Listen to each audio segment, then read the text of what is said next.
morning, trade professionals. Welcome back to another news roundup of the Simply Trade podcast. We're so excited to have you.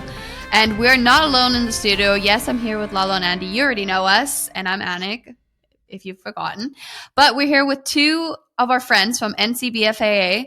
And we had them on last time. And, we talked about the shutdown. And sadly, the deadline is coming up again. And so we have them on here to kind of share more information because this time is a little bit different and you need to know why and you need to know what you can do. And so please take a listen and take action, once you know what to do, because this conversation is super enlightening. Why don't you go ahead and introduce yourself and introduce Michael for us? Sure. Good morning, everyone. My name is Megan Montgomery. I am lucky enough to get to be the executive director of the National Customs Brokers and Forwarders Association of America. That is the folks for those people outside of the trade world. Those are the folks that are moving 97% of your goods across the border, incoming and equal proportion outgoing. Anything that comes into our country, they're doing the regulatory compliance and the logistical movement of those goods. So they are really the frontline defense of our nation's border. They get the data even before CBP does. I've been in the industry for 20 years, and I've been lucky enough to get to work with Andy for a good portion of those. And joining us today, we have Mike LaHare of A.N. Derringer. He is the committee chair for our Regulated Industries Committee at the NCBFAA, and that covers all PGAs, all participating government agencies that touch trade except for Customs and the FMC and TSA. So he wears the biggest, widest hat in our world. 10 gallon. 10 gallon. I appreciate you, Michael. You really do have quite a bit. Your committee would be handling a great deal, obviously, with a lot of different regulations, and it would be when you're trying to get all that together. I'm sure you have mastered the art of herding cats. So trying to get everybody together. And you also have the privilege of getting to work with Amy Magnus. So I was like, I have a great deal of respect for Amy. Although she and I like to debate issues at times, but she is a phenomenal lady. So great in the industry. All right, listen, we need to talk about coming up. Folks, by the way, just a real quick, I usually give this scenario. A customs broker, a lot of times we have a lot of listeners that aren't in the trade. A customs broker, a lot of people try and think you're trading stocks or something. No, a customs broker is one that is similar to a tax accountant preparing your tax return and filing it with the government. A customs broker then prepares an entry for your goods that are coming in and submits it to the government. There's a lot more there, and then there's freight forwarders that are arranging the transportation, all that. But coming back with the potential shutdown, they had done an extension. We were coming up to the wire before. The deal is the government has not passed a budget, has not agreed on funding on things. The House is, there's some folks that are sitting there saying, look, we've got to have certain agreements or whatever, and they're arguing, debating, whatever they're doing, and then they're just waiting till the deadline. Well, the next deadline, Megan, am I familiar, is it next Friday? November 17th at midnight. Yep. Okay. So that means if there's not an agreement to pass a law, if you will, or a bill that would allow for the funding of the government, then the government itself runs out of money in a sense, as far as budgets and all that kind of stuff. And they will literally have to start shutting down, furloughing people, whatever the case may be. So with that, as it's coming up, this is going to be released. We're recording this on a Friday. It's going to be released on Monday. So the latest information that you have thus far, what's this situation looking like? Yeah, so we're in a bit of a different situation than we were last time. Last time, the House was under the control of Speaker McCarthy. He was a very veteran, seasoned politician. He had a lot of political gravitas. And at the 11th hour, he reached across the aisle and made a deal with the Democrats to keep the government open for 6 weeks. His party, some members of his party, felt that that was really not what they were looking for in a speaker. And so they had a vote essentially of no confidence to oust him. The Republicans then spent a couple of weeks trying to get another speaker. And the speaker that we have now is Speaker Johnson. So Congressman Johnson has been in Congress for less than 6 years. He does not have the longstanding political history that McCarthy did. And he saw what happened to McCarthy when he reached across the aisle. And so it seems that Johnson's tactic is very different than McCarthy's going in. What Johnson is trying to do is get a bunch of these big must-pass spending bills passed: the Ag bill, the CJS bill, the FAA bill. And what it seems he's hoping to do is to get to the tipping point where enough of the government is funded that they can do a continuing resolution for just the small portion that's left, so they can continue to negotiate about that. That would be the best we can hope for in this scenario. So what you're saying is, rather than a bill that covers the entire sections of the government, it appears that the House is breaking it up into individual bills for different areas. So, all right. With that, Michael, let me ask you this. As far as the different agencies, are there any particular government agencies that, in the event that there is not an agreement here, are there any particular agencies that are at risk that would negatively affect our supply chain? Andy, you are perfectly right on the spot with your analogy of like herding cats, because we have almost 50 different agencies that we deal with outside of customs. And every one of those agencies has their own idea of what's important. So some agencies will be minimally affected. Food and Drug, for example, probably going to be pretty much business as usual. You may see a slight slowdown in getting your goods released, but for the most part, they will be funded. They're considered essential, and they will have the staff to keep goods moving. Then we have some agencies like the Environmental Protection Agency. In 2018, we had a similar situation where we had a government shutdown. And one of the problems that we experienced with EPA was the notices of arrival for pesticides.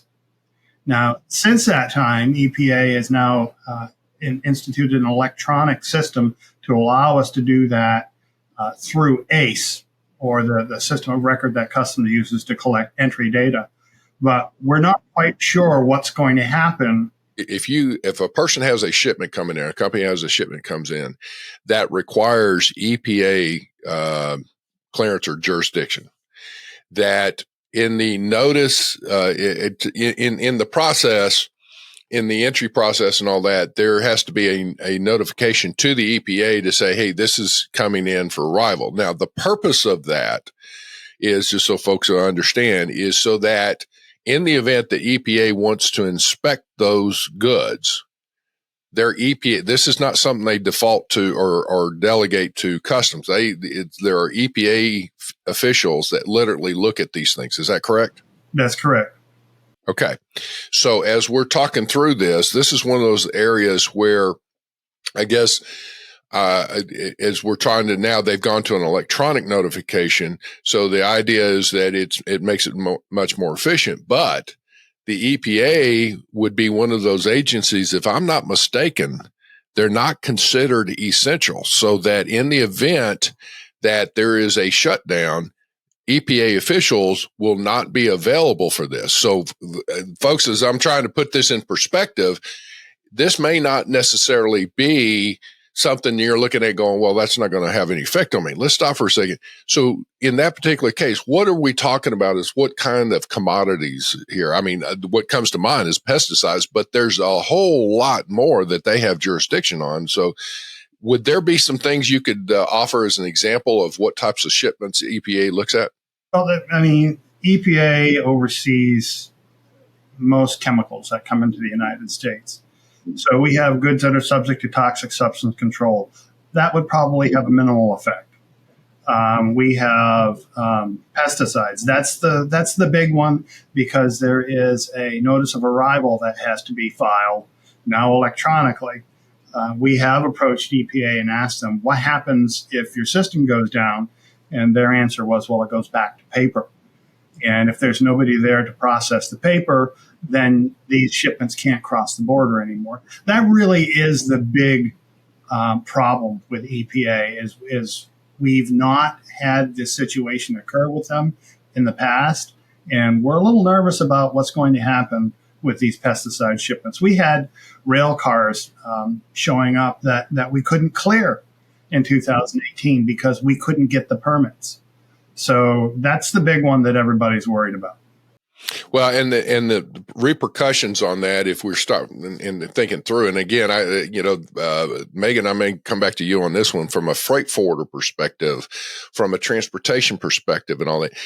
With Michael saying, it's like, okay, we can't get these things cleared. Now you've got rail cars, you got trucks, you've got containers, whatever, in whatever mode, that's in the middle of a rail yard, in the middle of a shipyard, and things of that nature. So that now has to be moved out of the way, and it's going to negatively impact, because you've now have to, rail cars, you got to uncouple that and put that somewhere, or it's got to be moved around a lot. So your shipment may be in the next rail car on down, or 3 or 4 or 5 down the line.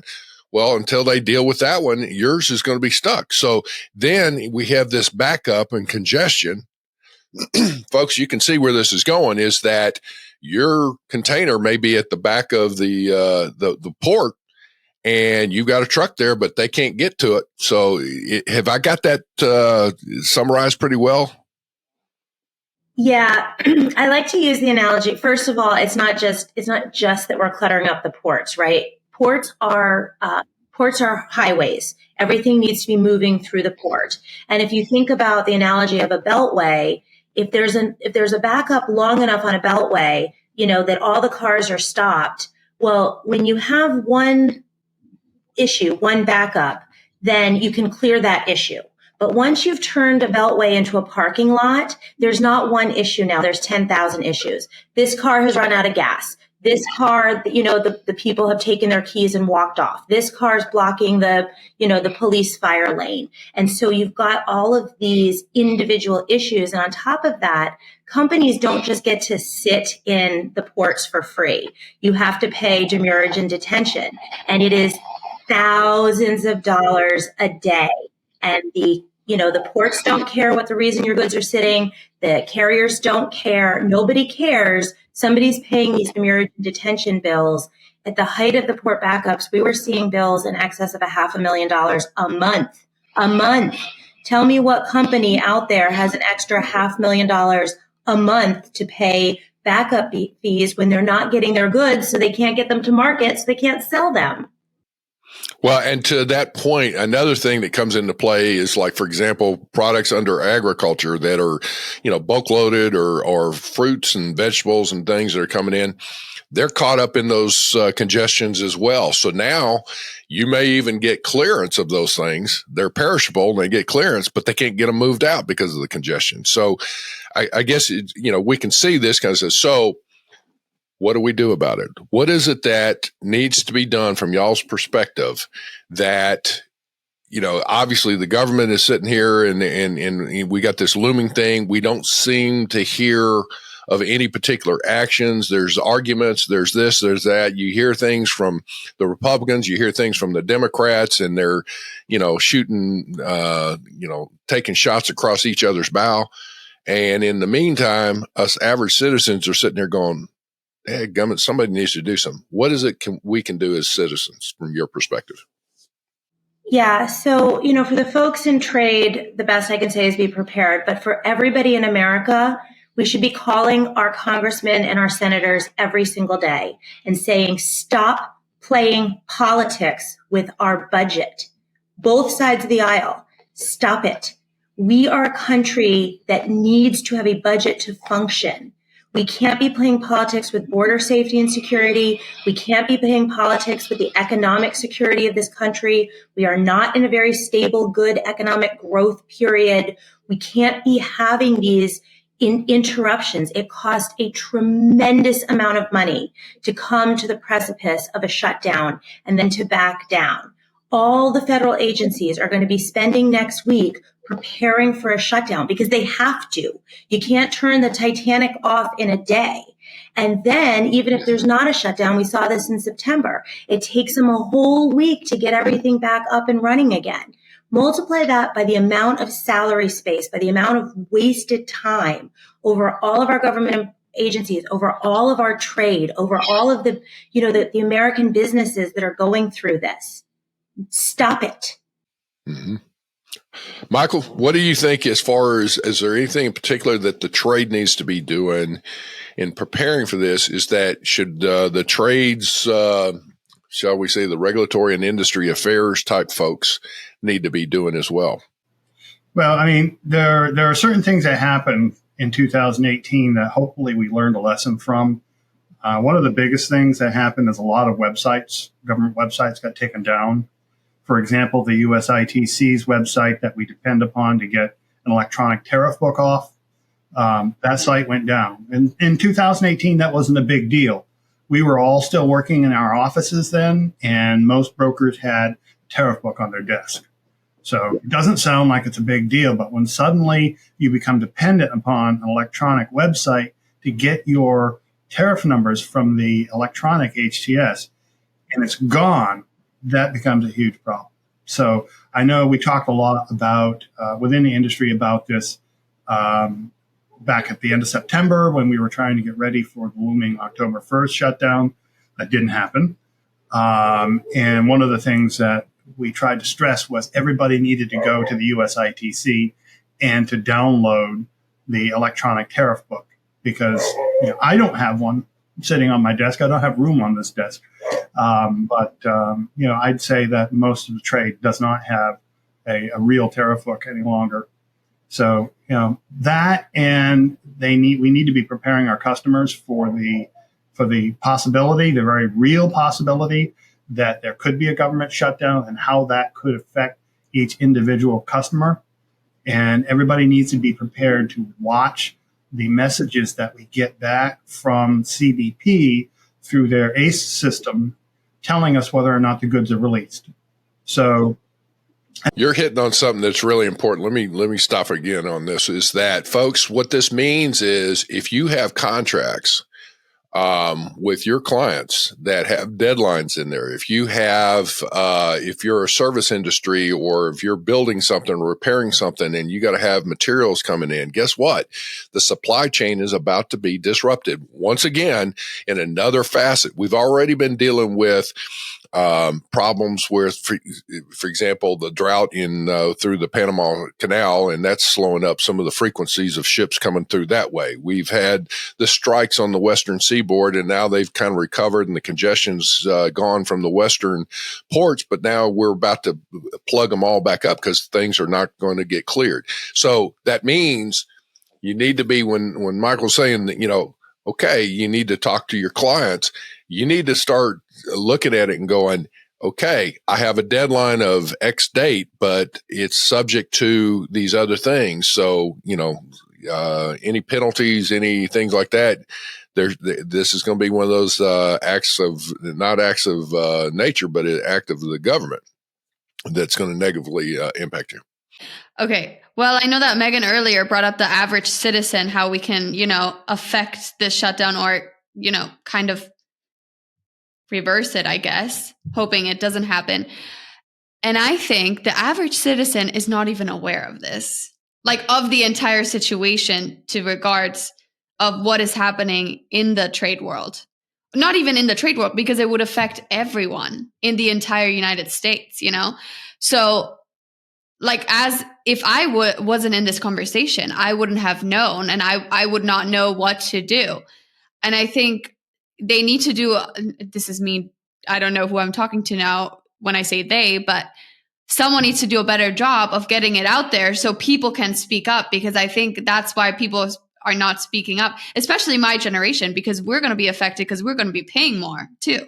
We all will, but I think we care about our money, and so we should speak up, but we don't, we don't even think about the resources, and we don't have that accessibility. And you are right on the money. I'm going to say you're hitting on something that's talking. This is why it's so grateful for the NCBFAA that's stepping up. There's other trade associations out there and whatnot. We've actually extended invitations to some others, but the Brokers Association are the ones that have stepped up consistently and trying to lead the effort here. So trying to convey that to your generation, if you will. Unfortunately, everybody's they're worried about the Israel Palestinian situation, maybe the Ukraine Russian situation. Is like, this is in our own backyard here. If I can just add that it's not, yes, it's the money. Yes, it's the effort, but we are looking at something much bigger than this. During the 2018 shutdown, I have a good friend who worked for NIH at the time, that no lab techs were deemed essential. And what that means is that they shut down and no one was able to feed the mice. These are mice that have been bred for 10 and 20 years in cancer research. And when you are deemed non-essential, your computer is taken away, your ID badge, your access to your facility, you cannot work. And we had lab techs that were just begging the janitors or whoever was there, please keep our mice alive. We are going to lose 20 years of cancer research over an 18-day shutdown. We should all be calling our congressmen and our senators and saying this is an unacceptable cost for society to pay. To your point, here's one other thing with that. As we're talking about trying to push back on this as well, the sad thing is, the U.S. government, we've not had a passed budget in, somebody told me, 40 years. We've had spending initiatives that have been pushed, but a full-fledged actual budget that then each of the department heads are supposed to be held accountable for is not there. And that's why we keep spending more than what we should be, because it's just a spending initiative. It's not a true budget. That's not quite true. So they have had full budget resolutions, and even under continuing resolutions, CRs, what we're under now, departments can't spend more than they are allocated. They can't even really move money around. But what happens is everybody wants to do all the things to all the people. So we pass budgets that are in deficit. And it was not a great idea before, but now what's happening is we have all of this short-term debt that is rolling over from the pandemic that was at 0%. Well, the federal funds rate is now at almost 5%. So the amount of money that we're going to be spending on interest is going to grow exponentially. You can't refinance 0% debt to 5% debt and not have it have a big impact. It is literally going to be the snake eating its own tail. And there's no way out of that. Well, and I know that the interest rates the interest that the U.S. government it's nearing $1 trillion a year in just interest, which means we're not adding anything to infrastructure. We're not adding anything to programs and all. It's just $1 trillion on the debt that's there. And keep in mind, we've got money coming in. It's just, we just are spending way beyond our means. So I know that's part of the debate. The issue, I guess, comes back to, once again, where it affects our supply chain. Folks, you need to get out and talk to your representatives, whether it's the House or the Senate, and probably both, and do something here from a standpoint that another government shutdown is only going to do nothing but disrupt our supply chain, disrupt just basic businesses and things in our economy. It's going to take another hit in the economy. And it's going to wind up costing you more money, and it's going to probably cause a little bit more of inflation on supply and demand. Things are going to go right back up until they come back down and things go again. So any last words? Michael, from you, let's start with you. Is any last words on this issue? Well, one thing we really haven't mentioned is the human cost to all of this. So if we have a government shutdown, there are going to be folks out there as we're heading into the holiday season that aren't going to be getting paychecks. So even the people that are deemed essential, they have to go to work every day, but they don't get paid. So they'll get back pay when budget or a continuing resolution is passed. But we're looking at families that are going to be trying to scrape enough money together to put food on the table, never mind the fact that we're going to be going through the holiday season. So there's a huge impact, a huge personal cost to people that work for the U.S. government. And in the 2018 shutdown, what happened was it went along so long that people found other means of employment. So when the government came back up, we had this sudden loss of people that were performing jobs that we had to go out and we had to hire. So we really put ourselves behind from that perspective, just because we can't work together in Congress across the aisles and make something that we all know needs to happen take place within a reasonable amount of time. Well, and to your point, I mean, working together means compromise is not a bad word. Everybody starts from their, extreme positions, but you got to come to the middle and work out something. And there are too many that are saying, no, if it's not the extreme position, then forget it. We've got to come together on some of that. So that's a great point there, Michael. Something that we don't see in the news, being talked about. We always talk about a shutdown, but I think a shutdown for people, they always think that we can't do anything about that. Like I just already talked about it earlier that I addressed to Megan, but I think it just sounds government and stuff. It doesn't feel like we can do anything about that. It just seems out of our control. But when you talk about such personal journeys and things, I think it can touch people. Maybe that's a marketing perspective of mine. I think that if that's the way you can market this to the people, maybe we'll get more outreach to the government, and advocating for these people. But I don't know how anyone is able to do that.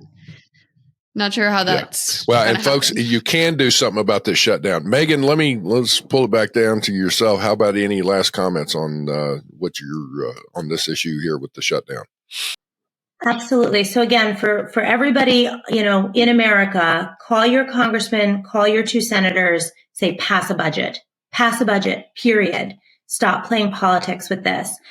For folks in the trade specifically, we are seeing something new this shutdown. It used to be that the agencies were quite open with their shutdown planning. And as Mike said, we have learned a lot of painful lessons from the past two shutdowns. I think 2011 or 13, and then, of course, the big one in 2018. But what we're seeing this go around is that the agencies are being very quiet. We know that they're shutdown planning. We know that they have contingency plans, but they're not really sharing those plans with the trade. And we can't afford that. We can't afford for the trade to find out that there are holes in the shutdown planning of agencies during a shutdown, because there's no one there at that point to fix them. So please reach out to your agencies, your governing agencies, and say, one, what your concerns are with the shutdown, because even if they're not putting information out, we know they are taking information in and trying to adjust for that.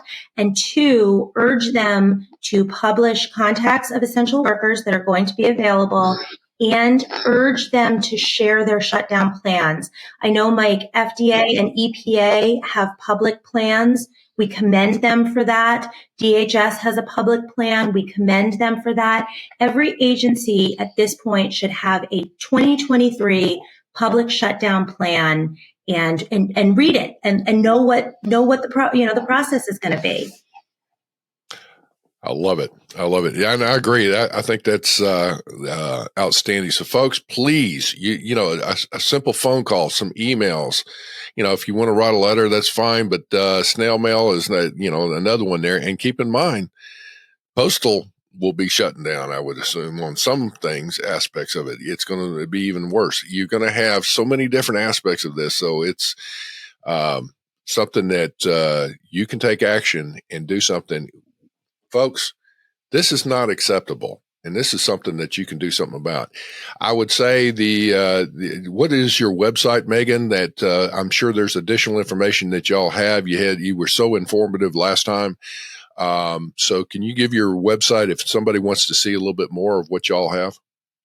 Absolutely. Our website is NCBFAA for National Customs Brokers and Forwarders Association of America.org. And we have two sections of our website. We have a public shutdown page where we're publishing everything that, that we're doing that is not member focused, and including, of course, our first podcast with you. And this one will go up as well. But then for our members, we have a tremendous amount of resources behind our member login about specifically the contacts that we're trying to gather at local ports. So when somebody has an issue, they have a place to start. We are going to be doing daily briefings for our members on what we know, what issues have arisen, how to get them resolved. I hate to know in the industry, folks who are not at NCBFAA, how they're getting any of this information, because it's taking a staff of 10 to 15 of us almost full time to compile all these resources and to get them and keep them together so that we can serve our members.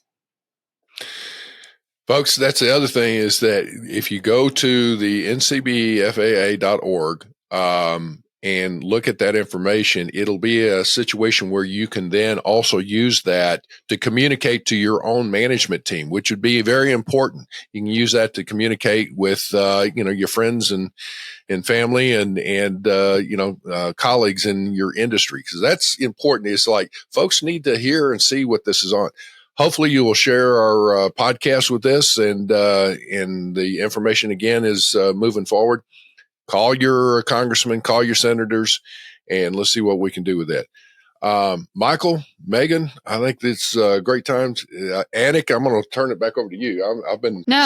Thank you guys for coming on. I mean, it was great. It's so awesome to have you guys, because I didn't know some of the stories. I mean, we just hear Shutdown and then we get into this crazy details, and it does affect us as an average human. I'm not saying not people in the government, more than we thought. So anyways, wrapping this up, thank you again for coming on, and hopefully we want you on the show, but hopefully you don't have to come on again to talk about another shutdown. We don't want that to happen. All right. Maybe a different topic next time, right? Hopefully, yes. Maybe we can have that for a change, right? All right. Well, that was a crazy conversation, and I didn't know some of the stuff they had talked about.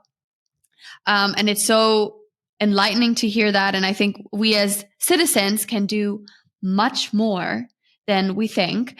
So going on now, we are talking about de minimis, and I did some research, and I know it's right now, the threshold is at $800 that you can import duty free, right? Into the US, which kind of brought some controversial situations. And especially I read China and fentanyl. That's what I saw in there. So I want to talk about this a little bit more. And what are the main arguments in favor and or against it? Against the current $800 de minimis threshold? And how do the advantages compare to the potential risks?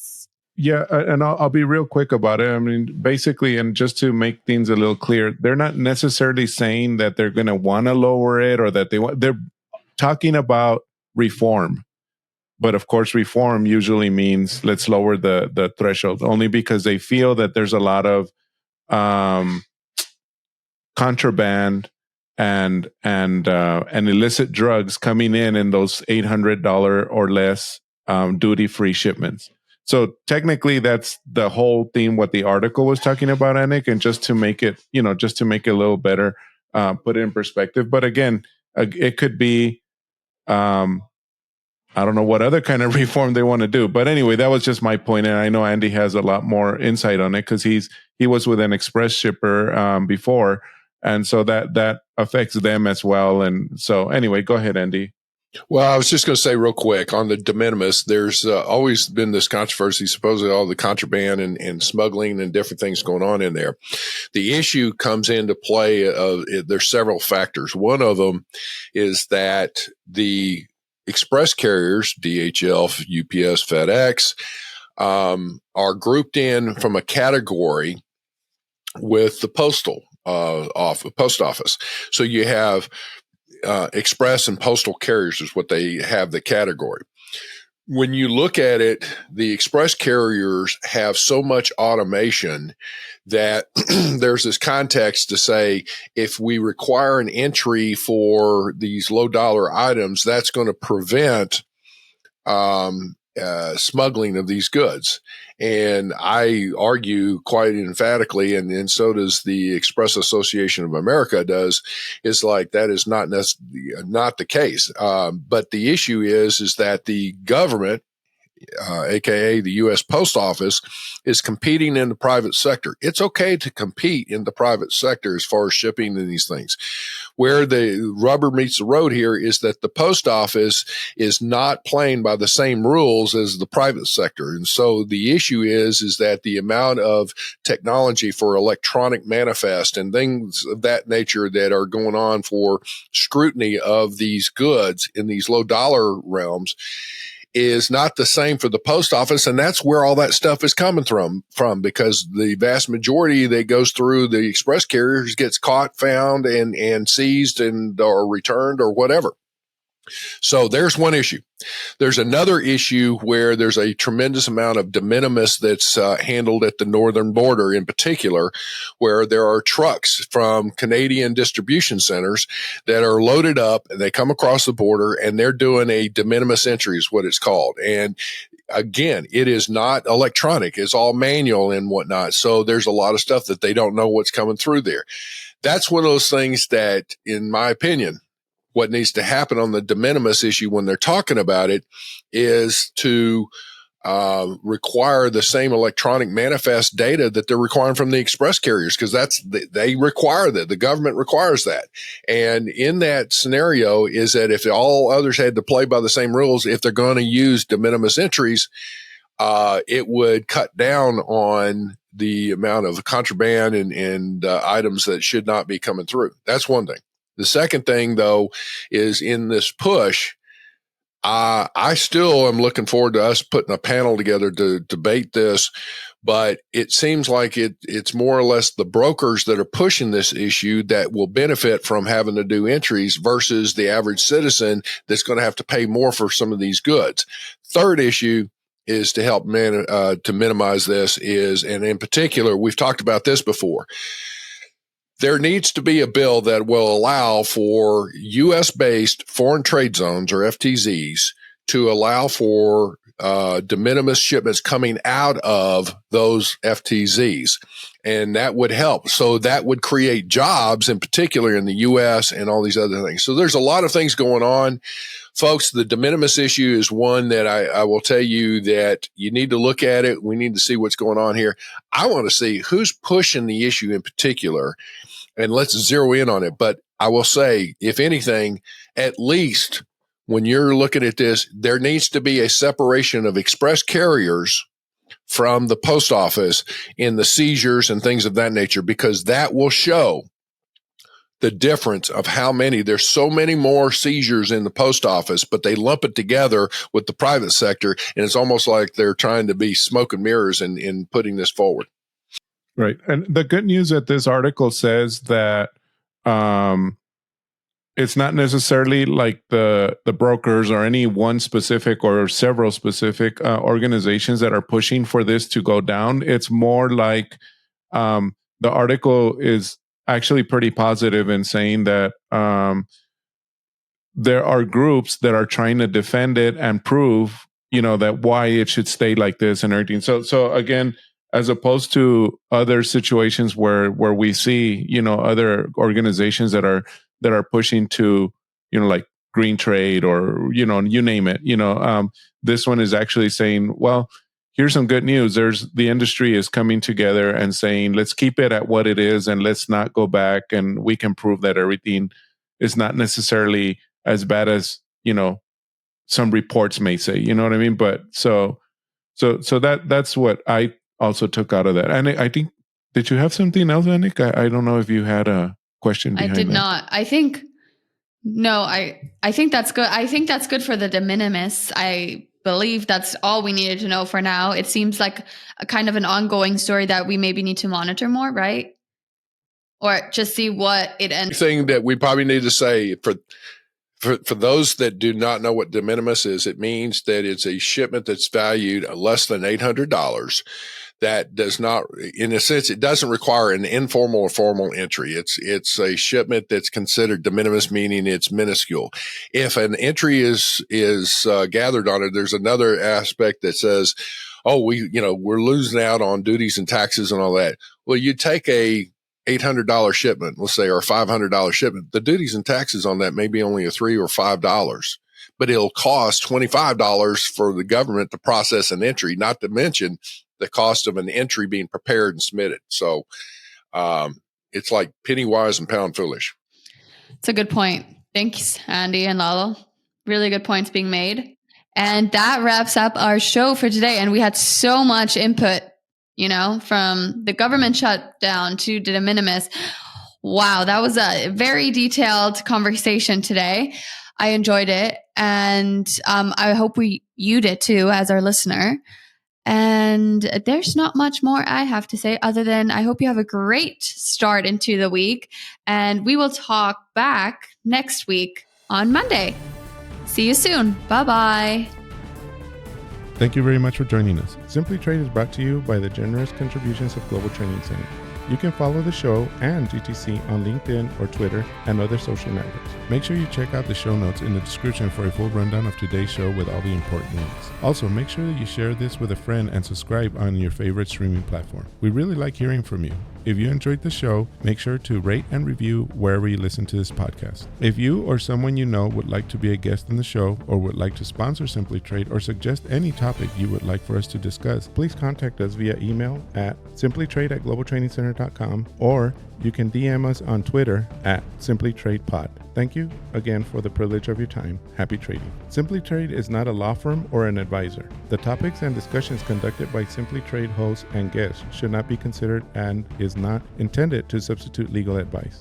You should seek appropriate counsel for your own situations. These conversations and information are directed towards listeners in the United States for informational, educational, and entertainment purposes only and should not be substituted for legal advice. No listener or viewer of this podcast should act or refrain from acting on the basis of information on this podcast without first seeking legal advice from counsel. Information on this podcast may not be up to date depending on the time of publishing and the time of viewership. The content of this posting is provided as is. No representations are made that the content is error-free. The views expressed in or through this podcast are those of the individual speakers, not those of their respective employers or Global Training Center as a whole. All liability with respect to actions taken or not taken based on the contents of this podcast are hereby expressly disclaimed.